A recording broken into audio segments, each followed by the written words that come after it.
नमस्कार।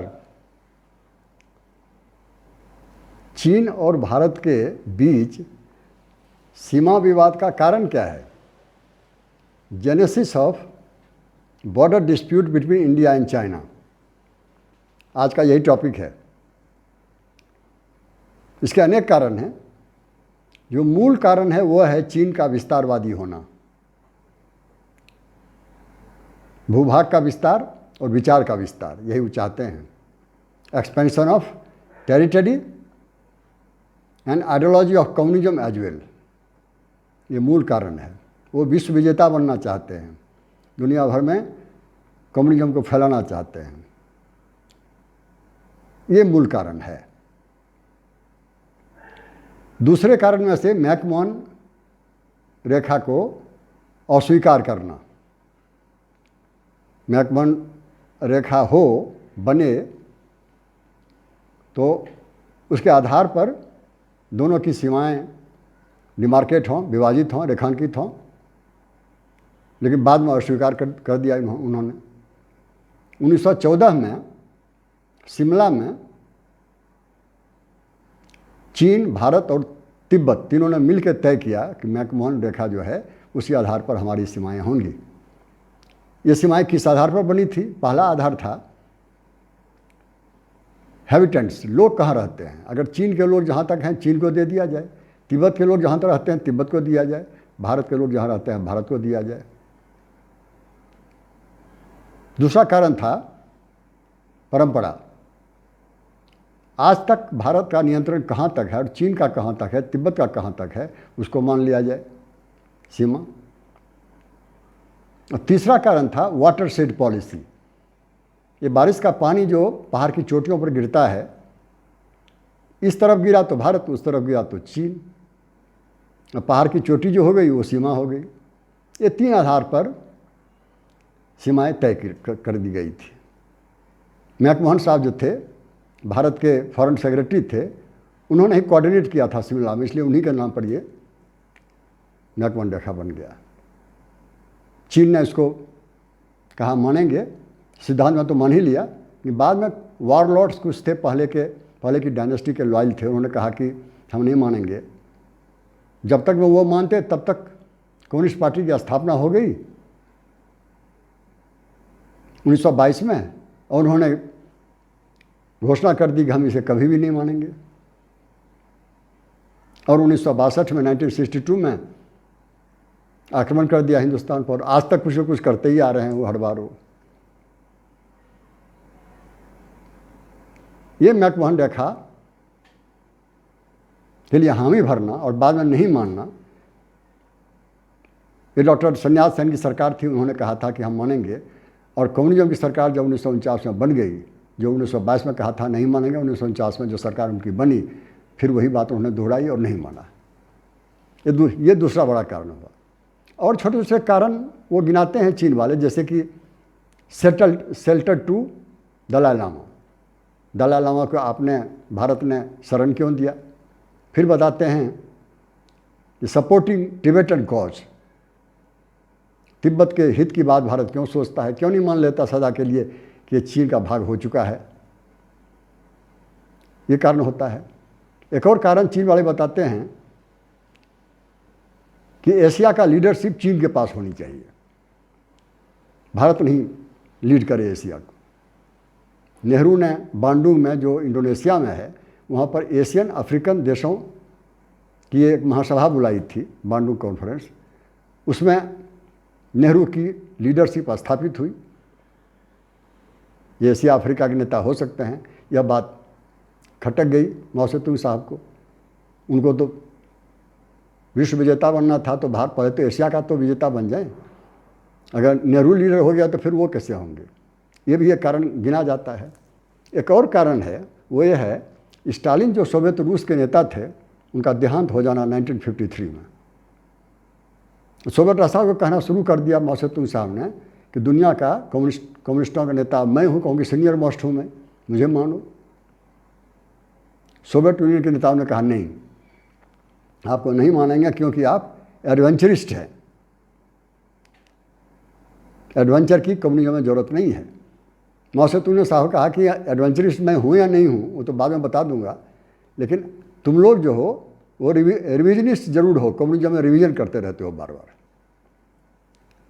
खैर, इस तरह के आइडियोलॉजिकल कॉन्फ्लिक्ट शुरू हुए और आप जानते हैं 1969 आते आते सोवियत ब्लॉक से निकल करके और माओ से तुंग साहब अमेरिका की शरण में चले गए।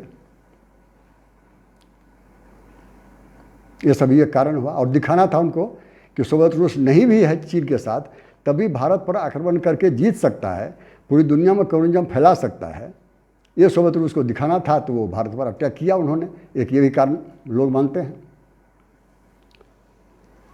एक और कारण कहा जाता है कि CIA जो अमेरिका की इंटेलिजेंस एजेंसी है उसको नेहरू क्यों सपोर्ट कर रहा है। उनका कहना था कि भारत में आके बैठा हुआ है CIA का एजेंट और चीन के बारे में सारे इन्फॉर्मेशन गैदर कर रहा है और नेहरू का सपोर्ट उसको मिला है। ये इल्ज़ाम था नेहरू पर, सच हो या ना हो अलग बात है। तो ये भी चीन के आक्रमण का एक कारण माना जाता है। ये सारे कारण बनाए जाते हैं, लेकिन विस्तार जो है विस्तारवादी मूल कारण है। वो कहते थे कि 5 फिंगर में अर्थात कि वो सिक्किम था एक, भूटान था एक दूसरा, नेपाल था तीसरा और तिब्बत था चौथा और लद्दाख था पांचवा।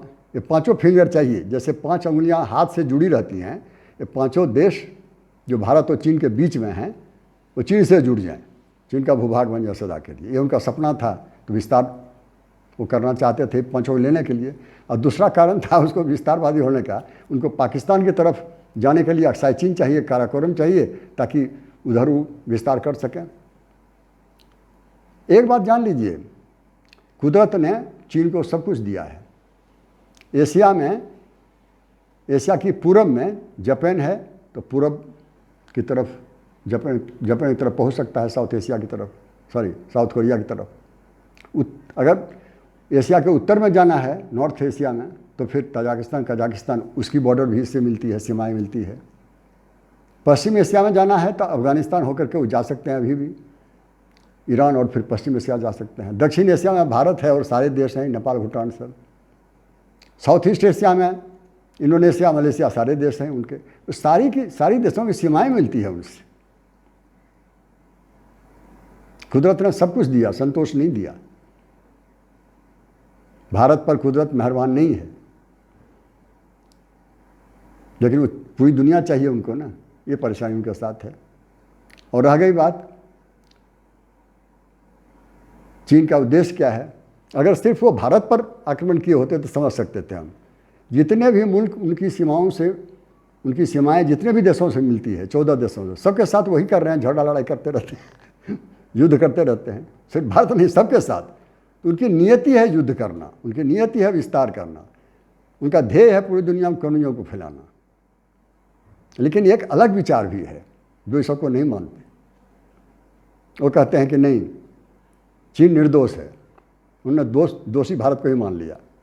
वो मैक्सवेल साहब है, मैक्सवेल, वो एंग्लो ऑस्ट्रेलियन जर्नलिस्ट हैं। उन्होंने किताब लिखी चाइनाज इंडिया वॉर। उसमें उन्होंने कहा कि नेहरू की फॉरवर्ड पॉलिसी इसके लिए रिस्पॉन्सिबल है, चाइना को अटैक करने के लिए। वो कहते हैं कि हाँ, चाइना ने अटैक किया है, बात सही है, इसलिए कि भारत ने उसको प्रोवोक किया। क्या प्रोवोक किया साहब? कि नेहरू ने सीमा पर, चीन की सीमाओं पर बहुत सारे आर्मी आउटपोस्ट बना कर रखा है, ताकि हिमालय की अधिक से अधिक एरिया को भारत में जोड़ सके। मतलब चाइना नहीं, भारत था विस्तारवादी, ये कहना चाहते हैं वो। इसका आधार बताते हैं कि हमारे पास, मतलब मैक्सवेल साहब के हाथ में कुछ इंटेलिजेंस का इन्फॉर्मेशन लीक होकर उनके हाथ में गया है। ब्रिगेडियर भगत का कुछ डॉक्यूमेंट था, एक लेफ्टिनेंट जनरल का कुछ डॉक्यूमेंट था, उसके आधार पर कहते हैं। लेकिन दुनिया ने उसको कभी नहीं माना। सबने माना कि जवाबदेह सिर्फ और सिर्फ चीन ही है। अगर नेहरू की फॉरवर्ड पॉलिसी होती, इसका मतलब नेहरू आक्रमणकारी होता, ऑफेंसिव होता। अरे वो तो डिफेंस भी नहीं कर पाए, उसकी तैयारी नहीं थे। भारत तो अभी अभी आज़ाद हुआ था। India was a newly born baby, उनको आज़ादी को पकड़ के रखना था। सदियों के बाद भारत ये देश आज़ाद हुआ था। कहीं लड़ाई झगड़े में, युद्ध करने में आज़ादी न खो जाए, उसके लिए परेशान थे नेहरू। कोई भी राजनेता होता समझदार तो यही करता कि आज़ादी को बचाओ। बहुत सारे एशिया, अफ्रीका, लैटिन अमेरिका के देश आज़ाद तो हुए और वही लड़ाई झगड़े में खो दिया आज़ादी। भारत भी खो दिया होता। तो चीन को शांति, भारत को शांति चाहिए थी, लड़ाई में नहीं पड़ना था, देश की आज़ादी को बचानी थी। शांति भारत की मजबूरी बिल्कुल नहीं थी। भारत को विकास करना था, इसके फाउंडेशन को, इसके नींव को, मूल को मजबूत करना था, इसलिए उनको शांति चाहिए थी। ये शांति की पराजय नहीं है, पंचशील की पराजय तो बिल्कुल नहीं है, कभी शांति पराजित नहीं होती।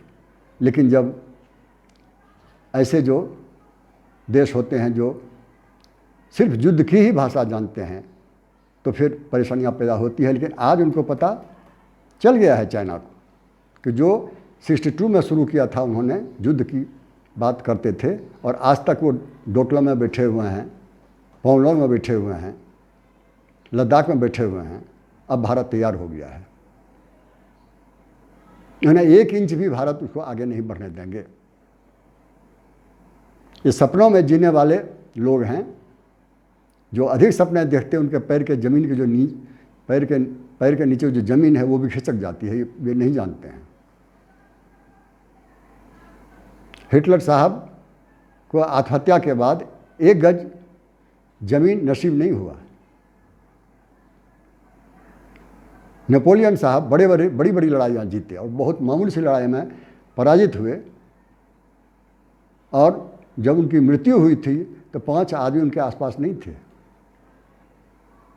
तो चीन को याद रखनी चाहिए ये सारी परेशानियाँ होती है विस्तारवादी होने से।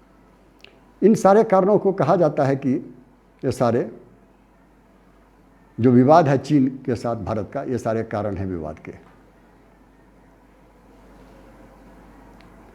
तो